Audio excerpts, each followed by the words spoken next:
চলছে ৭১ বিশেষ নির্বাচনী আয়োজন ভোটযোগ। আমাদের সহকর্মীরা ভোটের ঢোল নিয়ে ঘুরেছেন নাটোর এবং সিরাজগঞ্জের ১০টি আসনে। তাৎক্ষণিক প্রতীকী ভোটের মাধ্যমে জানার চেষ্টা করেছেন মাঠের খবর।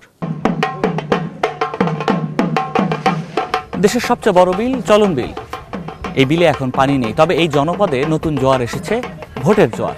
সাধারণ ভোটারদের মতামত জানতে ভোটের ঢোল নিয়ে আমরা উপস্থিত হয়েছি নাটোরে। নাটোর ১ আসন দয়ারামপুর বাস স্ট্যান্ড এলাকায়। সুষ্ঠু এবং নিরপেক্ষ হওয়া উচিত এবং সেটাই হবে। সবই উন্নয়ন হয়েছে, স্কুল কলেজ, তারপরে আপনার কালভার্ট, রাস্তাঘাট। পরিবর্তনের পক্ষে মন্তব্য করেছে ১৯টি এবং উন্নয়নের ধারাবাহিকতার পক্ষে অর্থাৎ সরকারের ধারাবাহিকতার পক্ষে মন্তব্য করেছে ২৩টি। উন্নয়ন কার্যক্রমের কারণে বর্তমান সরকারে উঠবে ইনশাল্লাহ, আমি আশা করি। বিগত নির্বাচনের চেয়ে আশা করি এই নির্বাচনটা অনেক স্বচ্ছ হবে, ভালো হবে। সরকার পরিবর্তনের পক্ষে মন্তব্য করেছে ১১টি এবং সরকারের ধারাবাহিকতার পক্ষে মন্তব্য করেছে ১৭টি। কেন্দ্রের মধ্যে যায় যদি ভোট যদি না দিতে পারি তাহলে কেমন হবে? আনন্দ মোশাররফ ভোট দেবে এবং কোনো গন্ডগোল ফেসাদ এখানে হবে না। সরকারের পক্ষে মন্তব্য করেছে ৩২টি এবং পরিবর্তনের পক্ষে মন্তব্য করেছে ১৭টি।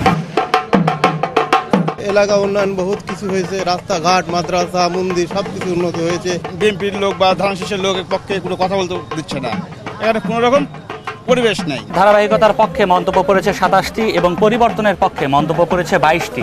ভোটের ঢোল নিয়ে নাটোর থেকে বিদায় নিচ্ছি, চলে যাব সিরাজগঞ্জে, সেখানকার ভোটারদের মতামত জানবো। সঙ্গে থাকবে আমাদের সহকর্মী মাসুদ পারভেজ। প্রচুর কাজ করছে এবং নদী ভাঙনের কাজ করছে এবং আরও কাজ করবে, এই জন্য আমরা তাকে চাচ্ছি। ভোটের সুষ্ঠু পরিবেশ তৈরি না হলে তো সেটা সাধারণ মানুষ ভোট দিতে পারবে না। হ্যাঁ ভোট পড়েছে ৩৫টি, পরিবর্তন চান সেই দিকে ভোট পড়েছে ২টি।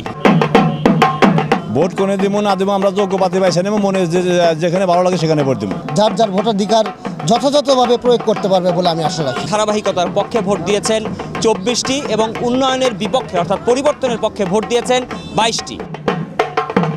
মানুষের পাশে যে দাঁড়াইতে হবে তাকে আমি ভোট দেবো। এই ১০ বছরে আমরা যে উন্নয়ন পেয়েছি, এর পূর্বে আমরা এত উন্নয়ন পাই নাই। ধারাবাহিকতার পক্ষে হ্যাঁ ভোট দিয়েছেন ২৫টি, না ভোট দিয়েছেন ২০টি।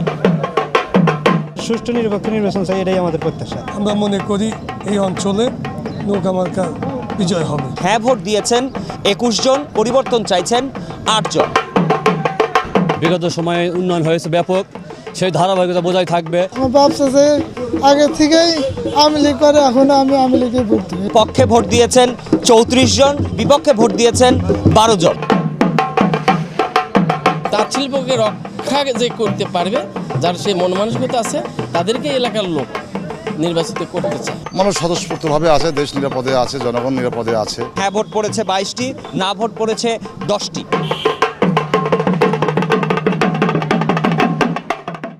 ভোটের ঢোলের ফলাফলে দেখা যাচ্ছে সিরাজগঞ্জ ১ আসনে আওয়ামী লীগের পক্ষে ৯৫% এবং বিএনপির পক্ষে গেছে ৫% মতামত। সিরাজগঞ্জ ২ আসনে আওয়ামী লীগ পেয়েছে ৫৬% এবং বিএনপি পেয়েছে ৪৪% মতামত।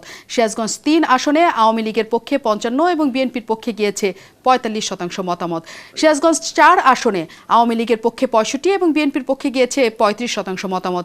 সিরাজগঞ্জ ৫ আসনে আওয়ামী লীগের পক্ষে ৫১ এবং বিএনপির পক্ষে গিয়েছে ৪৯% মতামত। সিরাজগঞ্জ ৬ আসনে আওয়ামী লীগের পক্ষে ৭৬ এবং বিএনপির পক্ষে গিয়েছে ২৪% মতামত। অর্থাৎ সিরাজগঞ্জের ৬টি আসনের সার্বিক ফলাফলে দেখা যাচ্ছে আওয়ামী জোটের পক্ষে গিয়েছে ৫টি আসনের মতামত, আর একটি আসন হবে প্রতিদ্বন্দ্বিতাপূর্ণ।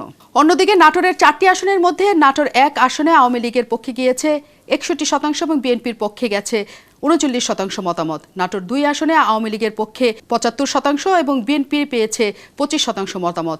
নাটোর ৩ আসনে আওয়ামী লীগ পেয়েছে ৫৫%, বিএনপি পেয়েছে ৪৫% মতামত। নাটোর ৪ আসনে আওয়ামী লীগ পেয়েছে ৫১%, বিএনপি পেয়েছে ৪৯% মতামত। অর্থাৎ নাটোরের ৪টি আসনের সার্বিক ফলাফলে দেখা যাচ্ছে আওয়ামী জোটের পক্ষে গিয়েছে ৩টি আসনের মতামত, আর একটি আসন হবে প্রতিদ্বন্দ্বিতাপূর্ণ।